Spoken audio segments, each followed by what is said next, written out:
Everyone, आज हम करेंगे एक बहुत ही थ्रिलिंग सा चैप्टर जिसका नाम है we are not afraid to die if we all are together. ये पूरा चैप्टर का नाम है, ठीक है। तो इस चैप्टर को हम पढ़ेंगे, बहुत ही अच्छा सा है, फैमिली यूनियन का एक चैप्टर है और बहुत ही काफी सारे प्रॉब्लम से फैमिली गुजरती है, कैसे कैसे वो होता है वो हम इस चैप्टर में पढ़ेंगे, ठीक है। अब शुरू करें अपना chapter. Okay, so let's begin our chapter. अब इसमें क्या होता है, जो इस चैप्टर के लेखक है यानी कि नरेटर है, वो कितने साल के होते हैं? 36 साल के। कितने साल के होते हैं? 36 साल के बिजनेसमैन होते हैं। उनकी वाइफ का नाम होता है क्या? मैरी, ठीक है। मैरी उनकी वाइफ का नाम होता है। उनके 2 बच्चे होते हैं, एक होता है जोनाथन और एक होती है सुजैन, ठीक है। जोनाथन 6 साल का होता है, सुजैन 7 साल की होती है और वो एक समुद्री यात्रा पर समुद्री वॉयज पे निकल जाते हैं जुलाई 1976 में। अब वो कहाँ से स्टार्ट करते हैं? इंग्लैंड में एक जगह है प्लायमाउथ, वहां से अपनी जर्नी स्टार्ट करते हैं, समुद्री यात्रा स्टार्ट करते हैं, ठीक है। और उनका क्या मन था, वो एक सी ट्रिप को कंप्लीट करे पूरे वर्ल्ड की, ठीक है। और ऐसी ही एक समुद्री यात्रा 200 साल पहले की गई थी, पूरे वर्ल्ड की, सिर्फ समुद्र से ट्रैवल करना है। और वो किसने की थी? कैप्टन जेम्स कुक ने, ठीक है। अब नरेटर और उनकी वाइफ जो है वो 16 साल लगा देते हैं अपनी सी फारिंग स्किल्स को इंप्रूव करने के लिए। मतलब समुद्री यात्रा में जितने भी स्किल्स की नीड होती है उनको इंप्रूव करने में जो नरेटर होता है उनकी वाइफ मैरी होती है वो 16 साल लगा देते हैं, ठीक है।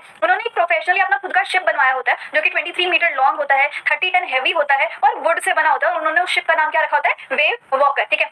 इसके बारे में थोड़ा इंपॉर्टेंट है, वेव वॉकर के बारे में थोड़ी डिटेलिंग्स आपको आनी चाहिए, ये क्वेश्चन आता है, ठीक है। दे टुक सेवरल मंथ, उन्होंने बहुत मतलब शिप बनने के बाद उन्होंने बहुत सारे मंथ्स लगा दिए इस शिप को टेस्ट करने के लिए, वो भी बेकार से बेकार मौसम में भी, ठीक है। अब क्या होता है, उनकी पहले 3 साल की जर्नी वो बता रहे होते हैं कि पहले 3 साल की जर्नी उन्होंने कैसे कैसे की, ठीक है। जो इनिशियल फेज था उन्होंने क्या किया, 1,05,000 किलोमीटर तो बहुत शांति से प्लीजेंटली उन्होंने पास कर दिए 3 सालों में, ठीक है। उन्होंने वेस्ट कोस्ट ऑफ अफ्रीका से लेकर केप टाउन तक उन्होंने समुद्री यात्रा की 3 सालों में। अब जो नरेटर थे उन्होंने 2 क्रूमैन को हायर कर लिया था, ठीक है। और उनका क्या नाम था? 2 क्रूमैन का नाम अभी आगे बताएंगे, ठीक है। उनकी वजह से थोड़ा और मतलब लाइक कोऑपरेशन मिल गया, सपोर्ट मिल गया नरेटर को, ठीक है। अब उन्होंने क्यों हायर किया था? क्योंकि अब वो हेड कर रहे थे सर्दर्न इंडियन ओशन में और वहां पे बहुत ज्यादा बेकार वेदर रहता है, रफेस्ट सी वेदर रहता है, इसलिए उन्होंने 2 जनों को और हायर कर लिया। और उनका नाम क्या था? लैरी विगन, जो कि एक अमेरिकन थे, और एक हर्ब सीगलर जो कि एक स्विस थे, ठीक है। अब सेकंड डे जो था उनका केप टाउन में, उन्होंने बहुत स्ट्रॉन्ग विंड का सामना किया, ठीक है। कई हफ्तों तक वो स्ट्रॉन्ग विंड चलती रही। स्ट्रॉन्ग विंड ज्यादा प्रॉब्लम नहीं थी, लेकिन उस तेज हवाओं के साथ साथ वेव्स तो बनेंगी, वो वेव्स उनको बड़ी दिक्कत कर रही थी, किनको? नरेटर को, क्रूमैन को, फैमिली को, ठीक है। 15-15 मीटर ऊंची वेव्स, लहरें जो है वो आ रही थी। और जो शिप का वो मास्ट नहीं होता, वो लंबा सा मतलब बड़ा सा कपड़ा, उसकी हाइट जितनी तो वेव्स ही थी, ठीक है, जिसकी वजह से नरेटर को चिंता होने लग गई थी। 25 दिसंबर को उन्होंने कितना ट्रैवल कर लिया था? केप टाउन के ईस्ट से 3500 किलोमीटर जो उन्होंने ट्रैवल कर लिया था। उन्होंने क्रिसमस साथ में मनाया, बेशक बैड वेदर था और वेदर जो था वो सेम रहा था न्यू ईयर तक, ठीक है। और वो होप कर रही थी कि यार ये जो वेदर है वो जल्दी जल्दी चेंज हो जाए, लेकिन उनकी होप का कोई फायदा नहीं हुआ। वेदर कंडीशंस जो थी वो और ज्यादा भयंकर होती जा रही थी। फिर 2 जनवरी की सुबह सुबह वेव्स जो है वो और बड़ी बड़ी ऊंची ऊंची लहरें आने लग गई थी, ठीक है। और उसके बाद उन्होंने क्या किया, एक स्मॉल स्ट्रॉन्ग जिप थी, मतलब एक ऐसा ही पर्दा सा होता है, वो था स्मॉल वाला, उसकी जो वो यूज कर रहे थे वो सेलिंग करने के लिए, ठीक है, समुद्र यात्रा करने के लिए। और उसको देख के ऐसा लग रहा था कि जो विंड है उसकी स्पीड कितनी है? 8 नॉट्स की, ठीक है। They were sailing with a small strong ship और वो 8 नॉट की स्पीड से चल रही थी, ठीक है। अब जब शिप जो था वो सेल कर रहा था, तैर रहा था ह्यूज वेव्स के साथ, तो वो देख रहे थे कि उनके आगे कितना विशाल समुद्र है, ठीक है। उन जो नॉइज थी उन लहरों की और जो स्ट्रॉन्ग विंड थी वो इतनी ज्यादा दर्दनाक थी, इतनी ज्यादा पेनफुल थी कानों के लिए भी, ठीक है। उसके बाद उन्होंने ये जो स्ट्रॉन्ग जिप थी ना, छोटा सा कपड़ा था, इसको हटा दिया था ताकि शिप जो है वो थोड़ा धीमा हो जाए, स्लो डाउन हो जाए, ठीक है। उन्होंने एक रस्सी लगा दी थी ताकि जो शिप का बैक पार्ट है वो थोड़ा बचा रहे, ठीक है। अब उन्हें हर चीज करनी पड़ रही थी, जैसे कि जो व्हील का स्टीयरिंग होता है उसको बहुत डबल फोर्स के साथ घुमाना पड़ रहा था, हर चीज डबल फोर्स के साथ होती जा रही थी, है ना।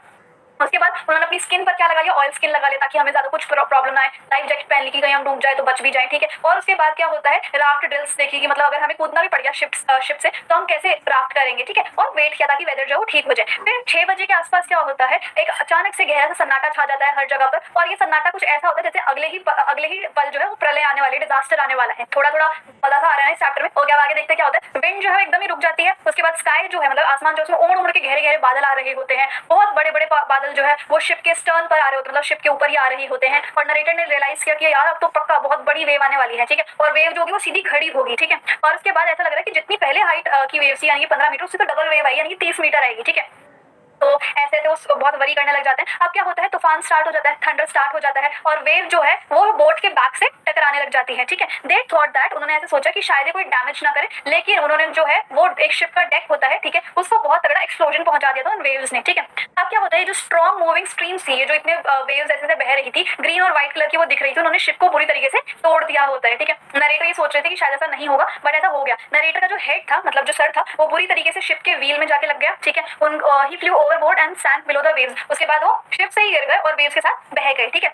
उन्होंने अपनी मौत को एक्सेप्ट कर लिया था कि भैया तो मेरी मौत हो ही जाएगी, और उन्होंने अपना जो होश था वो भी खोना शुरू कर दिया था, और अब उन्हें ऐसा लग रहा था कि वो बहुत शांति में जा रहे हैं। मतलब जब भी किसी की डेथ होने वाली होती है ना, तो वो बिल्कुल शांति में चला जाता है इस तरीके से। तो नरेटर ने अपनी डेथ कबूल कर ली थी कि अब तो मेरी डेथ होगी है ना। लेकिन अचानक से क्या होता है, नरेटर का जो सर होता है ना वो वाटर से बाहर आ जाता है, शिप जो है बिल्कुल पलटने वाला होता है, लेकिन दोबारा से कहीं से वेव आती है और शिप को सीधा खड़ा कर देती है, ठीक है। उनकी जो लाइफ जैकेट होती है वो स्ट्रेच हो जाती है, फिर उन्होंने शिप के ऊपर किसी भी तरह चढ़ने का कोशिश किया पोल की वजह से, है ना। और वेव्स जो थी, यानी कि जो लहरें थी, वो डेक को, पिछले हिस्से को बहुत ही ज्यादा नुकसान पहुंचा रही थी। उन्हें बहुत तगड़ी चोट लगी थी, जिससे कि उनके जो रिब्स थे लेफ्ट वाले, यानी कि इस साइड वाले जो रिब्स थे वो बिल्कुल ही टूट गए थे, उनके मुंह में खून आ गया था, उनका दांत भी टूट गया था, है ना। उन्होंने व्हील को फाइंड किया, मतलब कि उस शिप के व्हील को फाइंड किया, और उसके बाद उन्होंने अगली वेव का वेट किया, थोड़े बहुत स्टर्न्स लगा दिया, मतलब वो पर्दा सा लगा दिया, और उन्होंने वेट किया। अब हर जगह जो है वो पानी फैला होता है, नरेटर फील कर रहे होते हैं कि यार पानी तो शिप के अंदर भी घुस गया है ना। वो जो है शिप के व्हील को छोड़ नहीं सकते हैं, ठीक है। एक जगह तो पानी भरा और व्हील को छोड़ भी नहीं सकते, तो कैसे करेंगे, ठीक है। अब सडनली जो फ्रंट डोर है वो ओपन होता है शिप का, भागी भागी उनकी वाइफ आती है मैरी, चिल्लाते हुए कि हम डूब रहे हमें बचाओ, इस तरीके से। शी सेड, वो कहती है हमारा जो बोट का पिछले वाला हिस्सा है वो बिल्कुल ही डैमेज हो चुका है, हम पूरी तरह पानी से भरे हुए हैं। फिर नरेटर ने क्या किया, व्हील को संभाला और उसके बाद डोर की तरफ वो चढ़ने लग गए, ठीक है। अब डेक क्या होता है, शिप का फ्लोर, ठीक है। जो क्रूमैन होते हैं जिनको नरेटर ने हायर किया था, जिनका नाम लैरी और हर्ब होता है, वो फटाफट से जो पानी भर गया था ना शिप में, उसको पंप करने में लगे होते हैं, मतलब बाहर फेंकने पे लगे होते हैं। और जो शिप की लकड़ी थी, जो टिम्बर थी, वो पूरी तरीके से टूट जाती है, फ्लोर ही टूट गया है ना, और अलग अलग जगह पर हैंग कर रही होती है। जो शिप का स्टारबोर्ड होता है, मतलब आगे का हिस्सा जो होता है, वो पूरी तरह डूब जाता है। जितने भी क्लोथ्स वो अपने साथ लेके आए थे, क्रॉकरी लेके आए थे, चार्ज, टेन, टॉयज, सब के सब आसपास पानी में फैले होते हैं।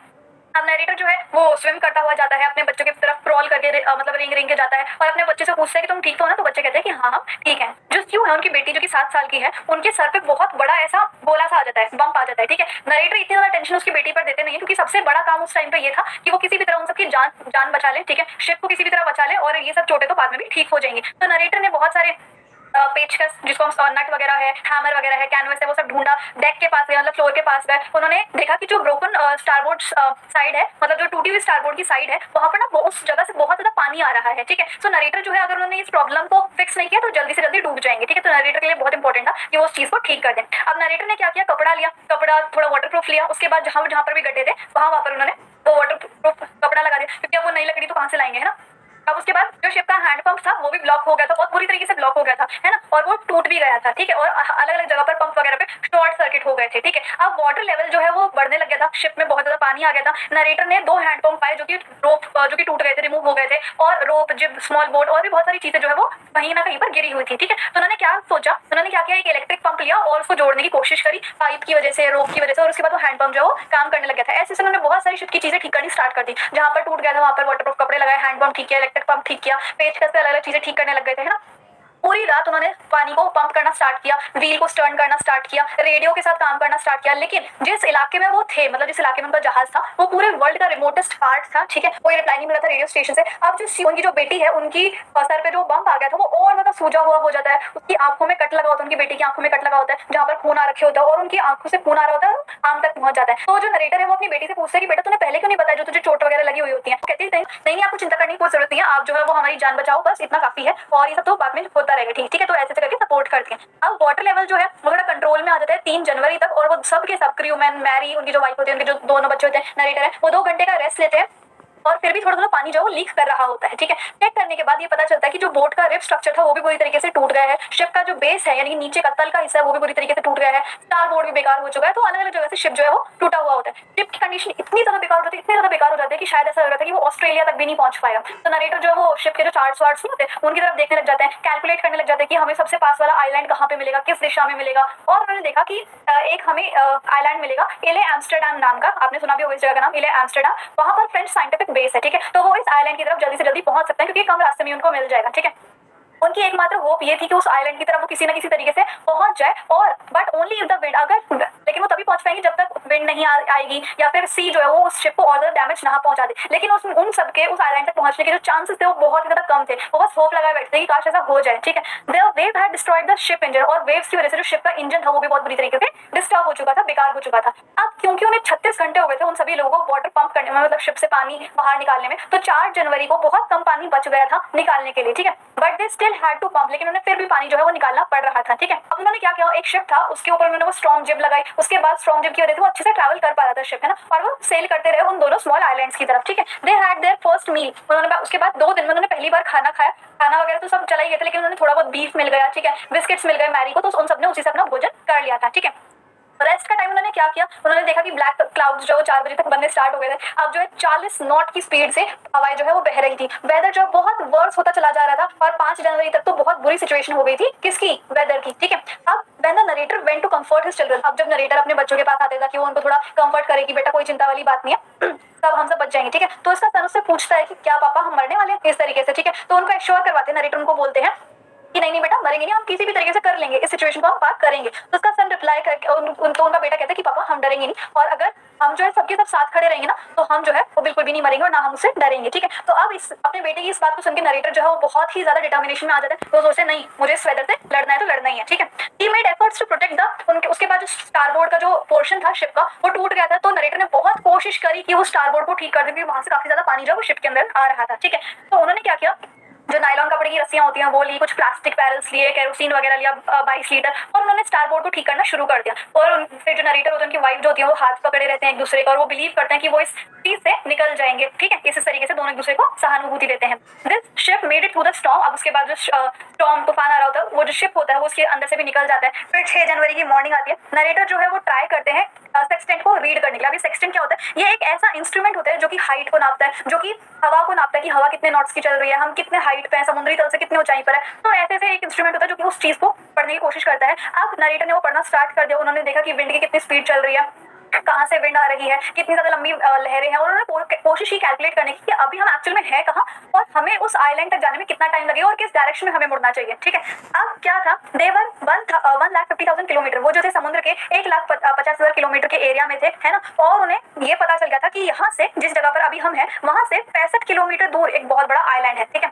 अब नरेटर स्टिल सोच में लगे हुए थे। फिर उनकी जो डॉटर है स्यू वो उनके पास आ जाती है, लेकिन डॉटर को बहुत ज्यादा पेन होता है, ठीक है। The left side of her head, जो उनकी डॉटर का लेफ्ट साइड होता है, मतलब ये वाला हिस्सा, वो बहुत बुरी तरीके से सूज रखा होता है। उनकी बेटी की आंख जो होती है वो बिल्कुल काली हो जाती है और एकदम पतली पतली हो जाती है, और उनकी आंखों में कट लगा होता है। किसकी आंखों में, स्यू की आंखों में, ठीक है। इतनी बात समझ में आई। अब क्या होता है, वो अपने पापा को एक कार्ड बना के देती हैं, उसके ऊपर उस कार्ड के ऊपर एक चीज लिखी होती है कि हम सारे कितने फनी हैं, सब एक दूसरे को हंसाते रहते हैं, ठीक है। और कार्ड के अंदर लिखा हुआ था कि कैसे वो जो बेटी है उनकी वो अपने दोनों मम्मी पापा को बहुत प्यार करती है, उन दोनों को थैंक यू करती है, ठीक है। They made the narrator realise, और इस चीज की वजह से जो नरेटर होते हैं, जिनके पापा होते हैं, वो रियलाइज करते हैं कि अब तो हमें किसी भी तरह हर हालत में आइलैंड तक पहुंचना है, हमें हार नहीं माननी। नरेटर अपनी कैलकुलेशंस को दोबारा रीचेक करते कि 65 किलोमीटर ही है ना या फिर नहीं है, ठीक है। उन्होंने अपना मेन कंपास खो दिया था, तो वो दूसरे कंपास से काम चला रहे थे, लेकिन वो अच्छे से काम नहीं कर रहा था वो कंपास, ठीक है। उसके बाद उन्होंने देखा कि वेस्टर्ली करंट्स जो है वो उन्हें कितना इन्फ्लुएंस कर रहे हैं, है ना, और इंडियन ओशन का फ्लो कैसा है। तो 2 बजे के आसपास वो डेक पे गए और लैरी को कहा कि तुम ना उस जो विंड का जो शिप का स्टीयरिंग है वो 185 डिग्रीज की तरफ मोड़ दो, ठीक है।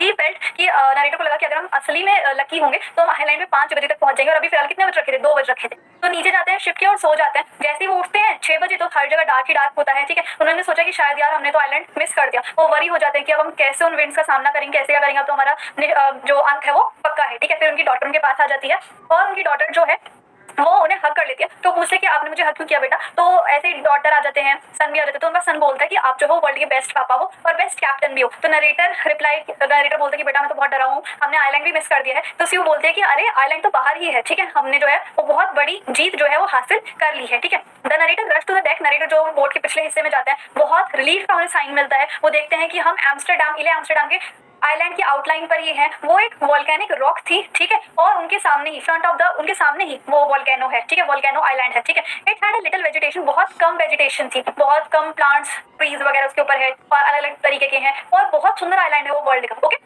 अब क्या होता है, वो अपनी शिप को बहुत ज्यादा फास्ट करते हैं और नेक्स्ट मॉर्निंग तक वो किसी भी तरह उस आइलैंड तक पहुंच जाते हैं। तो एम्स्टरडैम आइलैंड पे रहने वाले 28 इनहैबिटेंट्स जो है वो उनको हेल्प करते हैं कि तुम शिप से बाहर आ जाओ और लैंड पे आ जाओ। तो जैसे ही नरेटर के पैर उस जमीन पर पड़ते हैं तो उन्होंने सोचा कि ये सब जो है वो मेरी वाइफ की वजह से, क्यूमन की वजह से भी पॉसिबल हो पाया, मेरे बच्चों की वजह से भी पॉसिबल हो पाया। उन्होंने सोचा कि मैं कैसे मेरी 7 साल की बेटी जो कि इतनी इंजर्ड है बैडली, उसको क्या हाल हो रहा होगा, है ना। उसके बाद उनकी बेटी को 6 माइनर ऑपरेशन के थ्रू गुजरना पड़ा, क्योंकि उनका जो सर था वो सूज गया था, उसके अंदर ब्लड क्लॉट बन गया था, तो उसे रिमूव करवाना पड़ा। और उनके सन इन्होंने बहुत एनकरेज किया, उनका बेटा कभी नहीं डरा मरने से और उन्होंने कभी भी गिव अप नहीं किया। तो ये देखा कितनी ज़्यादा अच्छी स्टोरी है, कैसे उन्होंने सारी मुसीबतों का सामना किया, फैमिली एक बहुत ही बड़ा मोटिवेशन उनके लिए बनी है ना। तो इस तरीके से हमारी जो कहानी है वो खत्म होती है। आई होप आपको वीडियो स्टोरी काफी अच्छी लगी होगी। So if you like the video and the explanation then please like share comment and subscribe the channel. Thank you so much.